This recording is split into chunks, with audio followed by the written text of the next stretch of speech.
अस्सलामुअलैकुम everyone, welcome back to my channel. आज की वीडियो में हम फर्दर डीएचए रिकॉल एग्जाम के एमसीक्यूज डिस्कस करने वाले हैं। हर क्वेश्चन के साथ साथ मैं आपको करेक्ट ऑप्शन और शॉर्ट एक्सप्लेनेशन बताऊंगी ताकि आप इजीली समझ सकें और अपनी प्रिपरेशन को स्ट्रॉन्ग कर सकें। So let's get started. आज का हमारा पहला एमसीक्यूज है, in which of the following axis and plane on the human body flexion and extension motion will occur? Option same है। ऑप्शन ए है हमारे पास around the sagittal axis and in the coronal plane, around the coronal axis and in the sagittal plane, and third option है around the coronal axis and in the coronal plane, and option 4 है around the longitudinal axis in the transverse plane। सबसे पहले अब उसने बताया, इसका correct option उसने में दिया हुआ है कि करेक्ट ही क्यों है कि अराउंड द क्रोनियल और सेजिटल प्लेन में है, क्योंकि मूवमेंट जो क्रोनल में होती है वो फ्रंटल प्लेन में होती है, उसको फ्रंटल प्लेन कहते हैं। ठीक है, इसमें एबडक्शन और रिडक्शन होती है, like moving of legs and arm sideways. ठीक है, इसके अलावा ये जो अकर करती हैं अराउंड द सेजिटल एक्सिस, वो फ्रंट टू बैक लाइन होती हैं। और इसमें क्या होती है, नॉट करेक्ट, इसमें कोई करेक्ट नहीं होता फॉर फ्लेक्शन और एक्सटेंशन। ठीक है, अगला उसने बताया है around the coronal axis and in the sagittal plane. तो इसमें हमारे पास इसने बताया है movement in the sagittal plane क्या होती है, फ्लेक्शन और एक्सटेंशन होती है, like forward and backward movement. और जो कोरोनल एक्सिस होती है उसमें साइड बाय साइड लाइन, ठीक है, side to side line movement होती है। अब उसने पहले हमें बता दिया जिसमें फ्लेक्शन और एक्सटेंशन अक्कर हो रही होती है। इसमें ऑप्शन बी जो है around the coronal axis in the sagittal plane, ये ऑप्शन हमारे पास करेक्ट है। बट तो जो रॉन्ग ऑप्शन है इस वजह से क्या, तीसरा ऑप्शन थर्ड ऑप्शन है around the coronal axis and the front coronal plane.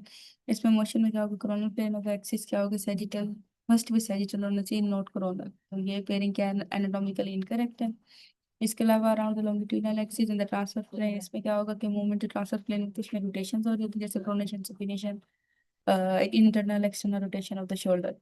तो और इसके अलावा या फिर कहाँ रही होती है लॉन्गिट्यूडिनल एक्सिस में, हेड टू टो लाइन। तो इसमें भी फ्लेक्शन और एक्सटेंशन नहीं होती। तो हमारे पास करेक्ट ऑप्शन क्या है, around the coronal axis and the sagittal plane. और ये कौन सी बुक से लिया गया है, काइनेजोलॉजी से लिया गया है। ठीक है, इसके अलावा हमारे पास फाइनल मतलब आपकी क्लैरिफिकेशन के लिए, अगर आपको इजी टिप याद रखने के, फ्लेक्शन और एक्सटेंशन में सैजिटल प्लेन और कोरोनल एक्सिस होते हैं, एबडक्शन और रिडक्शन में कोरोनल प्लेन और सैजिटल एक्सिस होता है, रोटेशन एक्सिस, रोटेशन में क्या होता है, ट्रांसवर्स प्लेन और लॉन्गिट्यूडिनल एक्सिस। इसके अलावा अगला हमारे पास एमसीक्यूज है, the main goal of the ergonomics programme is to reduce which of the following. Option A risk of fall and trauma, option B cardiovascular disease, option C musculoskeletal disorder, option D neurological and psychological disorder. पहला option है risk of fall and trauma. अच्छा, इसमें क्या होगा कि fall एक्सपेरिमेंशन करते हैं, safety programmes होते हैं, बट ये मेन फोकस नहीं होता एर्गोनॉमिक्स का। तो नहीं है मेन फोकस, मेन गोल उसका ये नहीं है एर्गोनॉमिक्स का, तो ये नहीं होगा। अच्छा, कार्डियोवास्कुलर डिजीज है नेक्स्ट, उसमें कहते हैं रिलेटेड किससे करते हैं, लाइफस्टाइल के साथ और एक्सरसाइज के साथ, तो ये भी एर्गोनॉमिक्स का गोल नहीं है। मस्कुलोस्केलेटल डिसऑर्डर, इसमें क्या होता है एर्गोनॉमिक्स का, तो जॉब ऑफ द वर्कर जो प्रिवेंट करते हैं, MSDs like as back pain, carpal tunnel या एक्सेट्रा, इस तरह की बीमारियों को। तो इनका मेन पर्पस क्या होता है, ये रिड्यूस करते हैं वर्क रिलेटेड मस्कुलोस्केलेटल डिसऑर्डर्स को। ठीक है, एमएसटी का मतलब होता है मस्कुलोस्केलेटल डिसऑर्डर, डब्ल्यूएमएसटीज का मतलब होता है वर्क रिलेटेड मस्कुलोस्केलेटल डिसऑर्डर को। ये कॉज क्या करता है, पुअर पोस्चर, रिपीटेटिव स्ट्रेस और ऑकवर्ड मूवमेंट। ठीक है, इसके अलावा न्यूरोलॉजिकल और साइकोलॉजिकल डिसऑर्डर में क्या आ जाता है, इसमें स्ट्रेस होता है, रिडक्शन कैन भी इनडायरेक्ट होती है। ठीक है, और ये प्राइमरी गोल नहीं है, तो ये भी करेक्ट ऑप्शन नहीं है। तो इन सब में से हमारा करेक्ट ऑप्शन क्या, मस्कुलोस्केलेटल डिसऑर्डर, क्योंकि एर्गोनॉमिक्स हमारे पास इसमें वर्क कर रहा होता है। ठीक है, इसका ये मेन गोल है।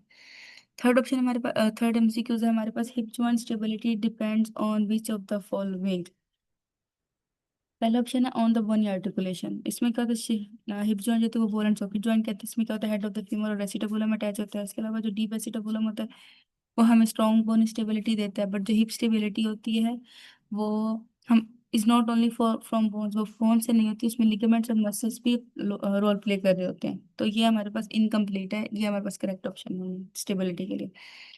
अगला उसने हमें ऑप्शन दिया हुआ है on the body articulation then ligaments and muscle. इसमें कहते हैं प्राइमरी स्टेबिलिटी होती है, सेकेंडरी और टर्शियरी। प्राइमरी में क्या हो जाता है, बोनी आर्टिकुलेशन हो जाती है, ठीक है। सेकेंडरी में क्या होता है, स्ट्रॉन्ग लिगामेंट्स आ जाते हैं। स्ट्रॉन्ग लिगामेंट्स में इलियोफिमोरल या प्यूबोफिमोरल वगैरह आ जाती हैं। टर्शियरी में क्या होता है, मसल्स आ जाते हैं जिसमें ग्लूटियस, आइलोसोस और शॉर्ट एक्सटर्नल रोटेटर्स। तो स्टेबिलिटी के लिए ये तीन है, प्राइमरी सेकेंडरी। प्राइमरी स्टेबिलिटी है तो बोनी आर्टिकुलेशन हो रही है, तो हमारे पास करेक्ट ऑप्शन होगा ऑप्शन बी। ऑप्शन सी जो है उसने बताया on the ligament bony articulation and muscle see further सिर्फ गाइड करें ताकि आप लोगों को आसानी हो जाए जज करने में कि आपके एमसीक्यूज अगर इस तरह का आता है तो आपको हर ऑप्शन का मतलब पता और आप इजीली करेक्ट पर मार्क कर सको। इसमें क्या होता है कि बोनी आर्टिकुलेशन एंड मसल्स वाले में इसमें क्या होता है, ये ट्रू होता है शोल्डर जॉइंट के लिए, ठीक है, जिसमें क्या होता है स्टेबिलिटी आ रही होती है लिगामेंट्स के थ्रू या मसल्स के थ्रू, बट बोन्स के थ्रू नहीं आ रही होती। तो ये करेक्ट नहीं है हिप के लिए, ठीक है। चौथा जो है उसमें muscles and then the ligaments and bony articulation. इसमें क्या था, मसल कंट्रीब्यूट करता है डायनामिक स्टेबिलिटी को, पर इसमें प्राइमरी स्टेबलाइजर्स नहीं होता हिप का। तो ये इसका हमारे पास करेक्ट ऑप्शन क्या है, ऑप्शन बी। और ये हमारे पास कौन सी बुक से लिया गया है, ग्रेज एनाटॉमी। एनाटॉमी जो है ना उससे लिया गया है। हमारे पास थर्ड एमसीक्यूज है, which of the sorry fourth MCQs है, which of the following is the direction of resistance applied during resisted training. Option A है in the line of movement, option B parallel to the line of movement, option C opposite to the line of movement and option D क्या है, perpendicular to the line of movement. In the line of movement इसका मतलब क्या है कि अगर resistance same line में रहेगी जैसे जहाँ मूवमेंट होगी तो ये एक्चुअली क्या करेगी, असिस्ट करेगी मूवमेंट को, नॉट रेजिस्ट। रेजिस्ट नहीं करेगी, असिस्ट करेगी, तो ये ऑप्शन नहीं हो सकता, पैरेलल वाला है। सेकंड ऑप्शन उसमें का पैरेलल का मतलब होता है इधर सेम और ऑपोजिट, तो ये भी असिस्ट नहीं करेगी। ऑप्शन सी जो है उसमें क्या है कि रेजिस्टेंस ऑपोजिट साइड पर होगी, मसल की कॉन्ट्रैक्शन दूसरी साइड पर होगी। तो डेफिनेटली हमारे पास opposite in the line movement जो है ना, ये हमारे पास वो डायरेक्शन है जो रेजिस्टेंस अप्लाइड हम कर सकते हैं ड्यूरिंग रेजिस्टेंस ट्रेनिंग के, ठीक है। इसके एग्जाम्पल जैसे हमें दिए हुए थे, हम एल्बो के फ्लेक्शन कर रहे हैं विद डंबल, तो रेजिस्टेंस क्या होगी, वो एक्ट करेगी डाउनवर्ड, ऑपोजिट किसका हो जाएगी, upward movement of the flexion के, ठीक है। तो हमारे पास करेक्ट ऑप्शन है ऑप्शन सी। और ऑप्शन डी हमारे पास ये है कि ये परपेंडिकुलर फोर्सेज होते हैं वो रेजिस्ट नहीं करती मूवमेंट को डायरेक्टली, पर ये क्रिएट कर देती है टॉर्क वगैरह, ठीक है। इसके अलावा हमारे पास ये हमारे पास कौन से सब्जेक्ट से लिया गया है, ये हमारे पास थेराप्यूटिक एक्सरसाइज से लिया गया है। एमसीक्यूज नंबर 5 क्या है, which of the following shoulder motion is easily visualise in the frontal plane. पहला ऑप्शन है सरकमडक्शन। सरकमडक्शन क्या होता है, कॉम्बिनेशन ऑफ फ्लेक्शन, इसमें सारी एक्सरसाइज मूवमेंट्स आ जाती है, फ्लेक्शन, एक्सटेंशन, एबडक्शन, एडक्शन। तो ये हैपेंस कहाँ करेगा, मल्टीपल प्लेन्स के ऊपर, फिर जस्ट फ्रंटल प्लेन पर नहीं करेगा, तो ये ऑप्शन हमारे पास करेक्ट नहीं है। फ्लेक्शन एंड एक्सटेंशन है, फ्लेक्शन और एक्सटेंशन अगर कहाँ होता है, साइड प्लेन में, तो ये भी हमारे पास करेक्ट ऑप्शन नहीं है, क्योंकि हमें तो फ्रंटल प्लेन का देखना है ना कि कौन सा इजीली इजीली विजुअलाइज हो सकता है।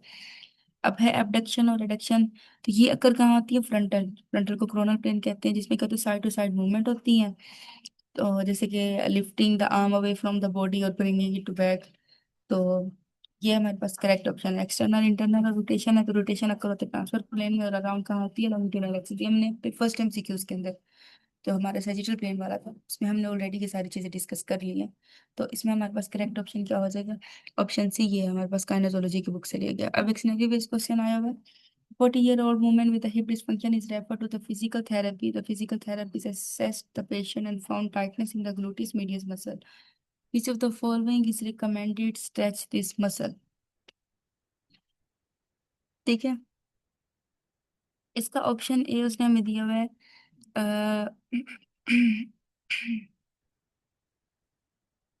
Option A adduction, option B extension, option C है एबडक्शन, ऑप्शन डी है एक्सटर्नल रोटेशन, ठीक है। ग्लूटिस मीडियस क्या होता है, सबसे पहले तो उसने हमें यही पूछा ना ग्लूटिस मीडियस मसल का, तो ग्लूटिस मीडियस मसल कौन सा होता है, ये प्राइमरी हिप एब्डक्टर होता है, ठीक है। ये स्टेबलाइज करता है पेल्विस को। इसमें इंटीरियर फाइबर्स और पोस्टीरियर फाइबर्स होते हैं। इंटीरियर फाइबर्स होते हैं वो असिस्ट कर रहे होते हैं इंटरनल रोटेशन को, और जो पोस्टीरियर फाइबर्स होते हैं वो असिस्ट कर रहे होते हैं एक्सटर्नल रोटेशन को, ठीक है। हम इस मसल का स्ट्रेच कैसे दे सकते हैं, हम इसको क्या करते हैं, हम we move the joint in opposite direction, हम ज्वाइंट को ऑपोजिट डायरेक्शन मूव करते हैं कहाँ पर, to the of the muscle primary action. तो ग्लूटिस मीडियस क्या होता है, एबडक्शन होती है, एबडक्शन, और द ऑपोजिट इज एडक्शन। वैसे तो एबडक्शन और द ऑपोजिट इसके क्या हो गया, एडक्शन। तो इसका करेक्ट ऑप्शन हमारे पास क्या आ जाएगा, ऑप्शन है, ठीक है, क्योंकि एबडक्शन है तो इफेक्टिवली स्ट्रेच देगा ग्लूटिस मसल पर, ठीक है, एडक्शन में। तो इसके अलावा एक्सटेंशन है, तो ग्लूटिस मीडियस के जो पोस्टीरियर फाइबर होते हैं वो ऑलरेडी असिस्ट कर रहे होते हैं एक्सटेंशन में। और एबडक्शन है तो ये मसल का मेन एक्शन होता है, जिसमें कॉन्ट्रैक्ट नहीं होता, कॉन्ट्रैक्ट तो होता है पर स्ट्रेच नहीं होता। जबकि एक्सटर्नल रोटेशन में पोस्टीरियर फाइबर हमने ऑलरेडी पढ़े हैं, तो उसमें क्या कर रहे थे, वो असिस्ट कर रहे थे एक्सटर्नल रोटेशन को। तो इसके थ्रू भी स्ट्रेच नहीं हो सकता। और ये हमारे पास काइनेसोलॉजी की बुक से लिया गया, तो इसका हमारे पास करेक्ट ऑप्शन है एडक्शन। अगला हमारे पास है the contractile elements of the intrafusal muscle fibres are supplied by which of the following. सबसे पहले हमारे पास आ जाता है इंटर न्यूरॉन्स। ठीक है, पहले पहले देखिए इंटर न्यूरॉन्स होते क्या, इंटर न्यूरॉन्स क्या, ये एक्टिव क्या करते हैं इन द स्पाइनल कॉर्ड, और डायरेक्टली क्या होते हैं, नॉट डायरेक्टली, डायरेक्टली नहीं होते, इंट्रावेटिंग इंट्राफ्यूजल फाइबर्स के। ठीक है, अगला हमारे पास क्या है एफरेंट न्यूरॉन्स। एफरेंट न्यूरॉन्स क्या होते हैं, ये कैरी करते हैं सेंसरी इनपुट को, कहाँ से, फ्रॉम द स्पिंडल, और कहाँ लेकर जाते हैं स्पाइनल कॉर्ड तक, तो ये सेंसरी है, मोटर नहीं। अल्फा मोटर न्यूरॉन्स है, तो ये इनर्वेट क्या करते हैं एक्स्ट्रा फ्यूजल फाइबर्स को, जो कि क्या जिसमें क्या होते हैं स्केलेटल मसल होते हैं और मेन फोर्स प्रोडक्शन, तो ये भी इंटरफ्यूजल नहीं है। गैमा मोटर न्यूरॉन्स है, ये इनर्वेट क्या करते हैं कॉन्ट्रेक्टाइल्स एंड, जो एंड कॉन्ट्रेक्टाइल एंड जो होते हैं ना इंटरफ्यूजल फाइबर्स के, उसको इनर्वेट करते हैं और मेंटेन क्या करते हैं स्पिंडल की सेंसिटिविटी को, कहाँ, जब ड्यूरिंग मसल कॉन्ट्रैक्शन, जब मसल कॉन्ट्रैक्शन हो रही होती है तो उसकी सेंसिटिविटी को मेंटेन करते हैं। तो हमारे पास इसमें पूछे कि कौन सा ऐसा कॉन्ट्रैक्टाइल एलिमेंट इंटरफ्यूजल मसल फाइबर का जो सप्लाई करता है, तो हमारे पास करेक्ट ऑप्शन क्या है गैमा मोटर न्यूरॉन, और ये हमारे पास फिजियोलॉजी की बुक से लिया गया है। इसके अलावा हमारे पास अगला एमसीक्यूज है, which of the following is described as covering the entire muscle. ठीक है, सबसे पहला आता है एक्टिन। एक्टिन क्या होती है, थिन माइक्रोफिलामेंट होता है, इनसाइड कहाँ होता है, साइटोक्रोमियर पार्ट किसका है, ये कॉन्ट्रेक्टाइल प्रोटीन का है। तो ये कनेक्टिव टिश्यू नहीं है जो कवर कर रहा हो, तो ये ऑप्शन करेक्ट नहीं है। इसके अलावा एपिमाइसियम है, इसमें क्या होता है डेंस इरेगुलर कनेक्टिव टिश्यू होता है, जो साउंड क्या करता है, तो कहाँ पे साउंड कर रहा होता है, पूरे इंटायर मसल की तरफ। ये मर्ज कर देता है टेंडन के अंदर, ट्रांसमिट क्या कर देता है फोर्स को बोन की तरफ। और अगला हमारे पास है पेरीमीसियम, इसमें क्या होता है साउंड्स करता है फेसिकल्स को। ठीक है, इसमें भी होल मसल नहीं होता। और लास्ट वाले ऑप्शन में क्या होती है, साउंड करता है ईच इंडिविजुअल का मसल फाइबर को, पर होल मसल को नहीं करता। हमने क्या देखना, वो ऑप्शन जो पूरे मसल को कर रहा होता है कवर। तो इन ऑप्शंस के अकॉर्डिंग ऑप्शन बी जो है वो हमारे पास करेक्ट ऑप्शन है, क्योंकि ये हमारे पूरे मसल को कवर कर रहा होता है। ठीक है, और ये हमारे पास कौन सी बुक से लिया गया है, हमारे पास एनाटॉमी में भी इसका जिक्र है, फिजियोलॉजी में भी है पढ़ा। ठीक है, अगला हमारे पास एमसीक्यू है, which of the following muscle is responsible for closing of the jaw। Option A में इसमें बताया है कि इसका मतलब ये है जो सुपरफिशियल मसल ये सुपरफिशियल मसल होता है नेक का, एक तो इसका फंक्शन क्या होता है डिप्रेस कर देना मैंडिबल को स्लाइटली। तो ये नॉट अ जॉ क्लोजर, ये जॉ क्लोजर नहीं है क्योंकि ये नेक का मसल है। अगला हमारे पास है मेंडालिस, ये क्या होता है, ये स्मॉल मसल होता है चिन का, इसका फंक्शन क्या होता है एलिवेट्स या प्रोट्रूड करना लोअर लिप को, तो ये भी जॉ के मूवमेंट में नहीं आता। अगला है हमारे पास मेस्टिटर, ये मेन मसल होता है मेस्टिकेशन की हेल्प किसमें कर रहा होता है, एलिवेट करता है मैंडिबल्स को, और क्लोज क्या करता है jaw को। तो हमने कौन सा देखना था और कौन सा मसल है जो रिस्पॉन्सिबल है क्लोजिंग और क्लोजिंग द jaw, तो हमारे पास करेक्ट ऑप्शन है ऑप्शन सी। और ऑर्बिकुलरिस सर्कुलाe नाम से पता चल रहा है ये कहाँ मसल होगा, ये आई के अराउंड होगा। तो आपको नाम के अकॉर्डिंग पता चल जाएगा कि ये मसल कहाँ है और इसका क्या काम है। ठीक है, इसके अलावा हमारे पास अगला एमसीक्यूज है, ये एमसीक्यूज वैसे हमारे पास लिया गया था उसकी बुक से, स्नेल ग्रेज एनाटमी से। ठीक है, स्नेल या ग्रेज एनाटमी दोनों में से हर किसी ने स्नेल पढ़ी होगी, किसी ने ग्रेज एनाटमी पढ़ी होगी। और दूसरा ये एमसीक्यूज जो फिजिकल बच्चे सेशन ज्वाइन करेंगे ना उनको फ्री दिया जाएगा, नोट्स वगैरह जैसे कि रिकॉल एग्जाम या पास पेपर जितना भी मटेरियल होगा ना, स्टडी मटेरियल होगा, सारा उनको फ्री दिया जाएगा। एमसीक्यूज नंबर 10 क्या, which cranial responsible for the pupillary construction. नाम से पता चल रहा है ट्राइजेमिनल हमारे पास 5 क्रेनियल नर्व है। ठीक है, ऑप्शन बी पर जो है ये एक नाम से है, तो ये किसकी होती है, सेंसरी करती है फॉर द फेस और मोटर ऑफ डोमेस्टिकेशन। एब्ड्यूसन हमारे पास क्रेनियल नर्व 6 है, तो ये हमारे पास कहाँ होती है, ये आई के एडक्शन में काम कर रही होती है। और ट्रोक्लियर हमारे पास क्रेनियल नर्व 4 है, ये भी हमारे पास क्या होती है, ये भी आई की डिप्रेशन वगैरह में काम कर रही होती है। और ओकुलोमोटर हमारे पास थर्ड क्रेनियल नर्व है, जिसमें हमारे पास क्या होता है कि इसमें हमारे पास प्यूपिलरी कंस्ट्रिक्शन हो रही होती है एंड लेंस अकोमोडेशन वगैरह इसमें हो रहा होता है। ठीक है, तो हमारे पास करेक्ट ऑप्शन क्या है कोलोमोटर के, कहाँ से लिया गया ये वाला एमसीक्यू, हमारा एमसीक्यू हमारे पास न्यूरल नेट में से लिया गया है। ठीक है, अगला हमारे पास एक सिनेरियो बेस्ड क्वेश्चन आया हुआ है। 8 or 6 month old baby boy is referred by a neurosurgeon for management. He has an adducted shoulder with the flaccid and internally rotated arm and pronated forearm. The boy's mother has diabetes and difficult labor. Which of the following is the most likely brachial plexus injury? सबसे पहले हमें identify करना sign करते हैं। इसके adducted shoulder है, internal plus internal rotated arm है, plus pronated four arm है, प्लस फ्लैसिडिटी है, तो ये बेटा टिप पोस्चर बन जाएगा। ठीक है, ये एक सिनेरियो है, निमोनिक से याद रखना कि बेटा टिप्स कैसे होते हैं, तो वो उसमें ये सारी चीजें आती हैं। ये क्लासीफाई क्या करते हैं, अपर ब्रेकियल प्लेक्सिस को। ठीक है, इसके कॉजेज क्या हो सकती हैं, इसमें कॉजेज में हमारे पास ट्रैक्शन हो सकती है, injury during difficult labour, specially तब जब मेटर्नल डायबिटीज है या मार्कोसोमिया वगैरह। ये अफेक्ट क्या करेगा, हमारे पास C5 और C6 के ग्रोथ को करेगा। अब हमने देखना इसमें से ऑप्शन करेक्ट कौन सा, अब पालसी। अब पालसी में क्या होता है, C6 और C5 नर्व की इंजरी हो जाती है, इसमें वेटेटिव पोस्चर होते हैं। तो इस ये हमारे पास क्या कर रहा है, ये हमारे पास इस केस के साथ मैच कर रहा है। अगला जो क्लम्स पालसी है, इसमें क्या होता है, C8 और T1 अफेक्टेड होती है, तो ये हमारे पास डेफिनेटली नहीं होता। ठीक है, इसके अलावा हॉर्नर सिंड्रोम है, तो ये क्या होता है, सिंपैथेटिक चेन लियन होती है, ये भी हमारे पास करेक्ट ऑप्शन है। ब्रेकियल प्लेक्सी सिंड्रोम है, तो ये जनरल टर्म है, इसको स्पेसिफिक डायग्नोसिस नहीं। तो उसके सिनेरियो बेस्ड स्टेटमेंट से हमारे पास जो करेक्ट ऑप्शन है वो हमारे पास है ऑप्शन ए। ये भी हमारे पास न्यूरोएनेटमी से लिया गया है। ठीक है, अगला हमारे पास एमसीक्यू है। Which of the following nerve injury is a condition in which degeneration of the axon take place but the sheath of the nerve remains intact. ठीक है, अब इसमें सबसे पहले न्यूरोपैथी। न्यूरोपैथी क्या है, ये जनरल टर्म होती है, किसके लिए होती है, किसी भी नर्व ऑर्डर डिसऑर्डर या डिसफंक्शन के लिए। ये स्पेसिफिक टाइप नहीं है इंजरी की। न्यूरोप्लेक्सी है, इसमें क्या होता है, टेम्परेरी कंडक्शन होती है, तो ब्लॉक कर देती है, रिकवरी इसमें इनकम्प्लीट होती है, तो ये भी करेक्ट ऑप्शन ही है। अगला हमारे पास ऑप्शन सी है एक्सोनोटोमोसिस। इसमें क्या होता है, एक्सोनल डैमेज हो जाता है, वेलेरियन डिजनरेशन अकर होने लग जाती है, और जो कनेक्ट किसके through, connective but the connective sheet जो होती है ना, वो रिमेन क्या रहती है, इंटैक्ट। एक्सोनल डैमेज और वेलिनियर डिजनरेशन अक्कर हो रही है, पर कनेक्टिव टिश्यू शीट क्या रिमेन इंटैक्ट। तो हमारे पास करेक्ट ऑप्शन हमारे पास इसके बेस पर क्या होगा, ऑप्शन सी। कि कौन सी ऐसी कंडीशन है, कौन सी ऐसी नर्व इंजरी जिसमें degeneration of axon take place हो रहा है, तो नाम से पता चल रहा है, तो ऑप्शन सी में हमारे पास ऑलरेडी एक्सोनल डैमेज हो रहा है। अगला हमारे पास है, ये हमारे पास लिया गया था न्यूरो एनाटॉमी से। ठीक है, अगला हमारे पास है MCQs. When elevating forearm muscle, the therapist asks the patient to flex the elbow with the forearm in a neutral position. Which of the following muscle is a therapist evaluating? ठीक है, पहले हमने पोजीशन क्या, supination में है, palm up, bicep break क्या most effective होगा, elbow flexor is most effective elbow flexor. Pronation का मतलब क्या होता है, सुपिनेशन का मतलब होता है पाम अप, प्रोनेशन का मतलब पाम डाउन, ब्रेकियलिस कंट्रीब्यूट क्या करते हैं, स्ट्रॉन्गली। न्यूट्रल में क्या होता है, थम्स अप की पोजीशन होती है, ब्रेकोरेडियलिस, इसमें हमारे पास प्राइम फ्लेक्सर होता है।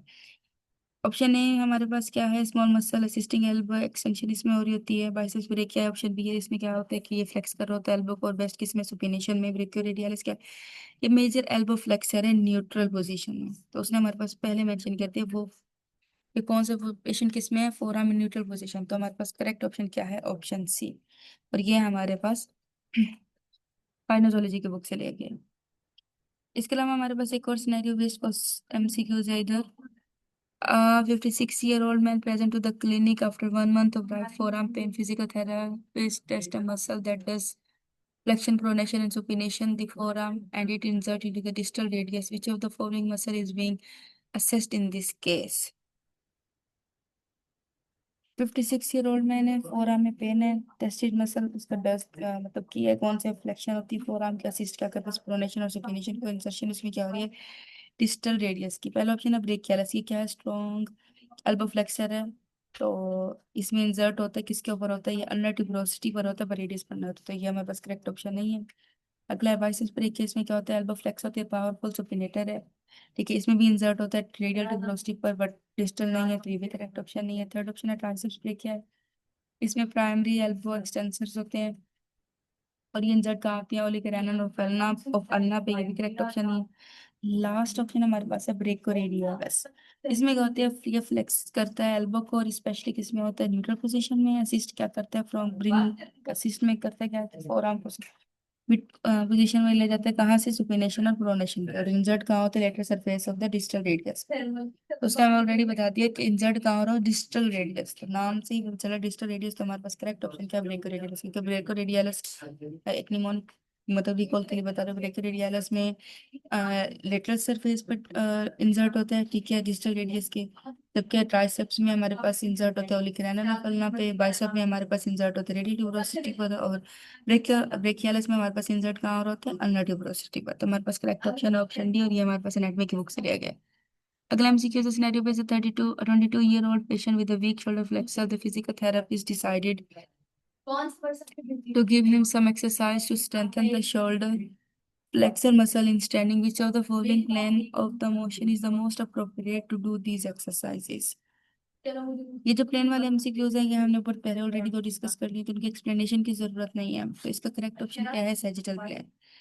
उसने कहा शोल्डर, उसने रिकॉल मूवमेंट में उसने बताया कि शोल्डर फ्लेक्शन होती है, रेजिंग आर्म फॉरवर्ड, इसमें मेन फ्लेक्सर्स क्या है, anterior deltoid clavicular head of the pectoral major. Plane of the motion में हमारे पास सैजिटल प्लेन, फ्रंटल और ट्रांसवर्स आ जाता है। ट्रांसवर्स में हमारे पास रोटेशन होती है, फ्रंटल में साइड टू साइड मोशन मतलब abduction एडक्शन होती है, सैजिटल में फॉरवर्ड और बैकवर्ड। तो इसमें एनालिसिस हमने किया तो फ्रंटल में abduction एडक्शन हो रही है, तो नहीं, सैजिटल में क्या होती है, फ्लेक्शन एक्सटेंशन। उसमें ऑलरेडी बता दिए कि वीक उसके क्या, शोल्डर मसल, तो फ्लेक्शन और एक्सटेंशन, ये हमारे पास करेक्ट ऑप्शन है। बाकी कोरोनल है, ट्रांसफर में रोटेशन है, कोरोनल का तो सेम फ्रंटल प्लेन की तरह होता है। तो हमारे पास करेक्ट ऑप्शन है ऑप्शन बी, और ये हमारे पास काइनेसोलॉजी की बुक से ले गया। MCQ 16 है, which of the following is the primary aim of the physical therapy profession? Level of prevention, health care में प्राइमरी प्रिवेंशन क्या करते हैं, प्रिवेंटिंग डिजीज। ये हमने हमारी फर्स्ट वीडियो में भी ये डिस्कस किया था, उसमें भी ये प्राइमरी टर्शियरी सेकेंडरी प्रिवेंशन के ऊपर एक एमसीक्यू आया था। प्राइमरी प्रिवेंशन क्या होती है, प्रिवेंटिंग डिजीज या इंजरी बिफोर इट अकर्स। आपको इंजरी होने से पहले हम वो चीज प्रिवेंशन कर लेते हैं, जैसे कि वैक्सीनेशन वगैरह। सेकेंडरी प्रिवेंशन में कहते हैं अर्ली डिटेक्शन होती है और प्रमोट ट्रीटमेंट, जैसे स्क्रीनिंग या early rehab after injury. Tertiary में क्या होता है, रिड्यूस करते हैं डिसेबिलिटी को, रिस्टोर करता है फंक्शन को। और ट्रांजिशनल जो है इसका मतलब क्या है, not part of the classic prevention, इसका लेवल का पार्ट ही नहीं है। तो फिजियोथेरेपी का मेन कंसर्न क्या होता है, रिहेबिलिटेशन के साथ restoration of the function, reduce क्या करना, डिसेबिलिटी को इम्प्रूव करना, quality of the life, disease या इंजरी जो भी अकर होती है। तो हमारे पास इसमें करेक्ट ऑप्शन क्या है, ऑप्शन बी, ये हमारे पास थेरेप्यूटिक एक्सरसाइज से लिया गया। ठीक है, अगला हमारे पास एमसीक्यूज है, which of the following factor is classified as a yellow flag. ये हमने PT2 की बुक से लिए हुए हैं, सबने पढ़ा होगा। अगर रेड फ्लैग क्या होती है, इसमें सीरियस पैथोलॉजी होती है और अर्जेंट रेफरल चाहिए होती है। एग्जांपल में जैसे हिस्ट्री ऑफ कार्सिनोमा, ये अनएक्सप्लेन्ड वेट लॉस या ब्लैडर या बाउल डिस्फंक्शन वगैरह आ जाते हैं। येलो फ्लैग्स क्या होता है, साइकोलॉजिकल रिस्क फैक्टर, तो जो कब होते हैं, दैट में डिले कब होते हैं, रिकवरी और कंट्रीब्यूट क्या करते हैं क्रोनिक पेन में, जिसकी एग्जांपल्स में हमारे पास आ जाते हैं डिप्रेशन, एंजाइटी या लॉ जॉब सेटिस्फेक्शन वगैरह। इसमें वैसे आपकी मतलब वैसे ही ब्लू और रेड फ्लैग्स में एक्सप्लेन कर देती हूँ होते क्या है, ताकि अगर इस तरह का कोई और MCQ आ जाता है तो आपको पता हो कि ब्लू फ्लैग्स क्या होते हैं। ब्लू फ्लैग्स क्या होते हैं, ये वर्क रिलेटेड बिलीफ्स होते हैं इसमें, जैसे कि थिंकिंग वर्क, कि वर्क के बारे में थिंक करना और वर्सन इंजरी हो जाना। ठीक है, ब्लैक फ्लैग्स क्या होते हैं, सोशो ऑक्यूपेशनल फैक्टर्स, इसमें हमारे पास वर्क प्लेस बैरियर्स आ सकते हैं, कंपनसेशन इश्यूज आ सकते हैं। अब इसमें हमारे पास फ्लैग मैंने डिस्कस कर दिया, वो ऑप्शन नहीं है, साइकोलॉजिकल फैक्टर। साइकोलॉजिकल नाम से पता चल रहा है जो हमने येलो फ्लैग में पढ़ा है, तो अगले ऑप्शन की तरफ जाने की जरूरत ही नहीं पड़ी, हमें पता चल गया हमारे पास करेक्ट ऑप्शन क्या है, साइकोलॉजिकल फैक्टर। ठीक है, अगला हमारे पास है MCQs। Which of the following is the main aim of the acute respiratory distress syndrome? ये फिजियोलॉजी की बुक से लिया गया है MCQs। ठीक है, इसका ये है acute respiratory distress syndrome, ARDS। इसका मतलब यह होता है कि स्वेयर या एक्यूट लंग इंजरी हो जाना, जिसमें क्या होता है, हाइपोक्सीमिया या फिर रेस्पिरेटरी फेलियर हो जाता है। इसकी मेन प्रॉब्लम क्या होती है, इम्पेयर्ड ऑक्सीजनेशन हो जाती है, किसकी वजह से, एल्वुलर डैमेज की वजह से या फ्लूइड फिल्ड एल्वुलाई की वजह से, रिड्यूस क्या करते हैं लंग की कॉम्प्लेक्स। ठीक है, इसका ट्रीटमेंट फोकस कहता है एडिक्वेट ऑक्सीजनेशन या वेंटिलेशन। ऑप्शन है हमारे पास है पेन रिलीफ। पेन रिलीफ है, ये इंपॉर्टेंट होता है कंफर्ट के लिए, बट ये प्राइमरी एम नहीं है ARDS का। पेशेंट कंफर्ट हमारे पास नेक्स्ट ऑप्शन है। ठीक है, इसमें हमारे पास क्या होता है, स्पोर्टिव होता है और सेकेंडरी लाइफ सेविंग ऑक्सीजनेशन होता है। रिडक्शन इन रेस्पिरेटरी टैकेपीनिया जो हमारा कंपनसेटरी मैकेनिज्म है, तो इसकी एम क्या है, ऑक्सीजनेशन, ये भी रिड्यूस नहीं करता डायरेक्टली। ऑप्शन 4 में हमारे पास क्या, removal of the retain secretion, ये हेल्पफुल किस्मत है सीओपीडी। जो एआरडी है वो नॉट प्राइमरी सिक्रीशन है, बट ये एल्वोलाई कैपिलरी इंजरी है। तो इसका जो करेक्ट ऑप्शन है वो हमारे पास, इसके अकॉर्डिंग देखा जाए तो पेशेंट कंफर्ट है। ठीक है, बाकी इसका फर्दर जो होगा ये आपका टास्क है कि आपने देखना है कि इसका करेक्ट ऑप्शन बनता क्या है, या ऑप्शन बी है या नहीं है, और आपने फिर मुझे कमेंट्स में बताना है। नेक्स्ट वीडियो है which of the next MCQ है which of the following is the most commonly used to reduce pain. ठीक है, इसका पहला ऑप्शन है बायो फीडबैक। ये हेल्प क्या करती, बायो फीडबैक, फीडबैक ये हेल्प करती है पेशेंट को गेन अवेयरनेस या कंट्रोल करती है उसकी फिजियोलॉजिकल फंक्शंस को। समटाइम यूज क्या करते हैं chronic pain, but most common क्या आती है पेन मोडालिटी के लिए। अलग ईएमजी जो होती है हमारे पास, ईएमजी हमारे पास होती है, इसके क्या होता है डायग्नोस्टिक टूल होता है, ये क्या करते हैं मसल की इलेक्ट्रिकल एक्टिविटी को, ये ट्रीटमेंट नहीं है पेन के लिए। तीसरा हमारे पास ईएमएस है। ठीक है, ये भी कॉन्टैक्ट मसल के लिए यूज होता है, बट इसमें पेन रिलीफ, इसमें भी टेम्परेरी, पर बाकी टेंस, टेंस हमारे पास वो टेंस क्या है, इसकी शॉर्ट फॉर्म है। टेंस में क्या होती है, स्पेसिफिकली डिजाइन ही पेन रिलीफ के लिए किया गया है। तो हमारे पास most commonly use electrotherapy pain reduction के लिए, जिसकी वजह से पेन रिड्यूस हो सकता है, वो हमारे पास है ऑप्शन डी टेंस। और ये हमारे पास फिजियोलॉजी बुक की बुक से लिया गया है। ठीक है, इसके बाद काउंट होगा, मुझे पता होना चाहिए कि टाइटल और अगला हमारे पास एमसीक्यूज है। Which of the following transforms chemical energy into mechanical energy. ठीक है, बोन, स्टमक, स्मॉल इंटेस्टाइन या स्केलेटल मसल। बोन क्या करती है, प्रोवाइड करती है स्ट्रक्चर, सपोर्ट या प्रोटेक्शन को, तो ये ट्रांसफॉर्म नहीं करेगी एनर्जी। स्टमक क्या करती है, इसका फंक्शन क्या है, डाइजेशन करवाना। ठीक है, ये भी रोल नहीं कर सकता कन्वर्टिंग एनर्जी को मूवमेंट में। स्मॉल इंटेस्टाइन का फंक्शन क्या है, एब्जॉर्प्शन ऑफ न्यूट्रिएंट्स, तो ये भी नहीं हो सकता कि ये केमिकल एनर्जी को मैकेनिकल एनर्जी में कन्वर्ट कर सके। लास्ट ऑप्शन है स्केलेटल मसल, ये क्या करते हैं, यूज करते हैं एटीपी को ड्यूरिंग इसमें cross bridge cycling of actin and myosin. तो हमने कन्वर्ट क्या करना है, केमिकल एनर्जी को मैकेनिकल एनर्जी में कन्वर्ट करना है। तो हमारे पास करेक्ट ऑप्शन क्या होगा, ऑप्शन डी स्केलेटल मसल। जो एमसीक्यू 19 था ना वो थेरेप्यूटिक एक्सरसाइज का था। ठीक है, ये 20 जो नहीं फिजियोलॉजी का। नेक्स्ट एमसीक्यू हमारे पास है 21, the use of the physical agent heat transfer और flow of the thermal energy depends on the application technique use by the physical therapist. What is the form of the heat transfer when a cold pack is applied? Radiation, radiation कहते हैं transfer of heat, किसी physical contact के अलावा transfer हो जाना heat का। Conduction क्या होती है, direct transfer of heat between two surfaces. ठीक है, इसमें हॉट पैक कोल्ड पैक वगैरह आ जाते हैं। कन्वेक्शन क्या होती है, हीट ट्रांसफर किसके होते through the movement of the medium. Conversion क्या होती है, ट्रांसफॉर्मेशन हो जाना एक फॉर्म ऑफ एनर्जी को हीट के अंदर। तो हमारे पास रेडिएशन का एनालिसिस में देखा जाए, मतलब मैं आपको समझाने की, रेडिएशन का होता है कि कोई डायरेक्ट कॉन्टैक्ट नीडेड नहीं होता तो कोल्ड पैक नहीं होगा। कंडक्शन में हमारे पास डायरेक्ट कॉन्टैक्ट नीडेड होता है तो कोल्ड पैक और स्किन। तो हमारे पास करेक्ट ऑप्शन ऑप्शन बी है। कन्वेक्शन का क्या है, वो ये हीट ट्रांसफर कर देते किसी भी मूवमेंट और मीडियम के थ्रू, और कंजर्वेशन क्या है, ये रेलिवेंट नहीं है। तो हमारे पास करेक्ट ऑप्शन क्या है, ऑप्शन बी।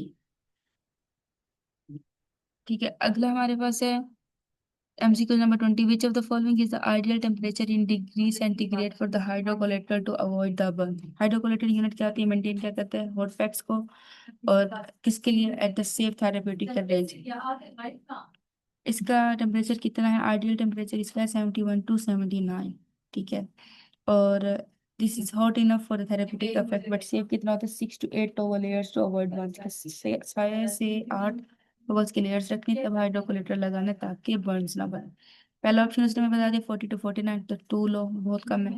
50 to 59 है still below effective therapeutic heat, still below. 70 to 79 हमारे पास करेक्ट ऑप्शन है, क्योंकि ये स्टैंडर्ड है, रिकमेंडेड है सेफ रेंज के लिए। और 90 to 99 ये तो बहुत ज्यादा हाई है, तो हमारे पास करेक्ट ऑप्शन हो गया option C.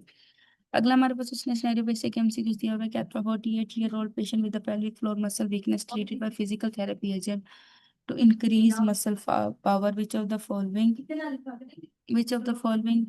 therapy agent is used। ठीक है, ए हमारे पास TENS, B infrared, ultrasonic, interferential. इसमें देखा जाए ना तो करेक्ट ऑप्शन यहाँ कोई भी नहीं था। ठीक है, मैंने वैसे नीचे बैठ कर करते, करेक्ट मोडेलिटी इसमें नहीं है, क्योंकि मसल स्ट्रेंथनिंग है। तो अप्रोप्रिएट इलेक्ट्रोथेरेपी क्या है, NMES, न्यूरोमस्कुलर इलेक्ट्रिकल स्टिमुलेशन या फ्रेडी टाइप करंट, बट इसमें हमें उसने कोई ऑप्शन नहीं दिया हुआ। तो अकॉर्डिंग टू द ऑप्शंस, अगर इस तरह का ऑप्शन आ जाए और ये ऑप्शन अगर पहले मेंशन किया हुआ तो आपने इसको करेक्ट करना है, अगर ये नहीं दिया हुआ तो आपने ऑप्शन डी जो है ना इंटरफेरेंशियल, आपने उसको मार्क कर देना। क्योंकि सबको पता है टेंस पेन रिलीफिंग के लिए, पेन रिलीज के लिए काम होता है कि रिड्यूस करते हैं पेन को। इंफ्रारेड है तो वो सुपरफिशियल हीट को प्रोवाइड करते हैं, इंक्रीज कर देते हैं सर्कुलेशन के। अल्ट्रासोनिक है तो ये मेनली किसके लिए होता है, डीप हीटिंग के लिए। और इंटरफ्यूजिंग ये मीडियम फ्रीक्वेंटी करंट है, ये भी पेन रिलीफ और सर्कुलेशन के लिए हो सकता है। तो इसमें करेक्ट ऑप्शन वैसे कोई नहीं था, करेक्ट ऑप्शन ये न्यूरोमस्कुलर इलेक्ट्रिकल स्टिमुलेशन था। बट यहाँ पे correct option according to the option हमारे पास ऑप्शन डी है। अगला एमसीक्यू है, which of the following is most likely to benefit from laser? Cancer tissue, infected tissue, epileptic depression या post traumatic joint disorder. Cancer tissue क्या होती है, contraindicated होती है, ठीक है, लेजर के लिए कॉन्ट्राइंडिकेटेड है। बाकी इन्फेक्टेड टिश्यूज है ये भी रिकमेंडेड नहीं होते क्योंकि इसमें हीट एनर्जी का वर्सन इन्फेक्शन हो सकता है। एपिलेप्टिकल पेशेंट है तो लेजर थेरेपी इसमें भी कॉन्ट्राइंडिकेटेड होती है इन पेशेंट्स के अंदर। तो पोस्ट ट्रॉमेटिक जॉइंट डिसऑर्डर, इसमें क्या होती है, लो लेजर थेरेपी होती है जो हेल्प किसके लिए, किस लिए कर रहे होते हैं, जिसमें हम रिड्यूस करते हैं पेन को, इम्प्रूव करते हैं सर्कुलेशन को, प्रमोट क्या करते हैं, टिश्यू की हीलिंग को। तो अकॉर्डिंग टू द ऑप्शन हमारे पास करेक्ट ऑप्शन कौन, कैंसर्स और एपिलेप्टिक पेशेंट तो कॉन्ट्राइंडिकेटेड है ना, बाकी इन्फेक्टेड और ऑप्शन बी और डी डी रह जाते हैं। और इन्फेक्टेड है तो इसका भी क्या है कि इसमें हीट जो है वो वर्स इन्फेक्शन दे सकती है लेजर के थ्रू। तो हमारे पास करेक्ट ऑप्शन क्या हो गया, ऑप्शन डी। आज की वीडियो का हमारा सबसे लास्ट एमसीक्यूज ये है, which of the following joint is more prone to cause congenital deformities? सबसे पहला क्वेश्चन है हिप, मोस्ट कॉमन साइट क्या है इसमें कंजेनिटल डिसलोकेशन हो जाती है हिप की। अच्छा, तो नाम से पता चल जाएगी किसकी कॉमन साइट कौन सी, congenital hip dislocation of hip. तो हमारे पास करेक्ट ऑप्शन है ऑप्शन ए। ऑप्शन बी जो नहीं है इसमें कंजेनिटल डिसलोकेशन होती है नहीं की, और ये रेयर है कंपेयर टू हिप। एंकल है तो इसमें सीटीईवी क्लब फुट जो होता है, कंजेनिटल टेलिपस एक्वेनायरस क्लब फुट जो होते हैं वॉकर होते हैं, और इसमें हिप की डिफॉर्मिटी मोर प्रोन होती है। इसके अलावा शोल्डर है तो इसमें कंजेनिटल डिसलोकेशन किसकी हो जाएगी, शोल्डर की, जो क्या क्या है एक्सट्रीमली रेयर है। ठीक है, तो इसके में हमारे पास करेक्ट ऑप्शन हमारे पास क्या आ गया, करेक्ट ऑप्शन हमारे पास है ऑप्शन ए। तो स्टूडेंट्स ये थी आज के हमारी इंपॉर्टेंट एमसीक्यूज और उनकी शॉर्ट एक्सप्लेनेशन। मुझे उम्मीद है कि आपको ये सेशन हेल्पफुल लगा होगा और आपकी प्रिपरेशन में एक पॉजिटिव एडिशन हुआ होगा। आप सबके लिए एक छोटी सी एडवाइस है, डीएससी एग्जाम क्लियर करने के लिए सिर्फ हार्ड वर्क ही नहीं बल्कि स्मार्ट वर्क बहुत जरूरी है। अगर आप रेगुलर स्टडी और फोकस्ड रिवीजन करते रहेंगे तो सक्सेस आपके करीब है। तो आप सब इस चैनल को जरूर सब्सक्राइब करें, अपने दोस्तों के साथ शेयर करें, अपने फेलो स्टूडेंट के साथ शेयर करें ताकि ये नॉलेज सब तक पहुंचाई जा सके या पहुंच सके। याद रखें जो मेहनत करता है वही सक्सेस हासिल करता है।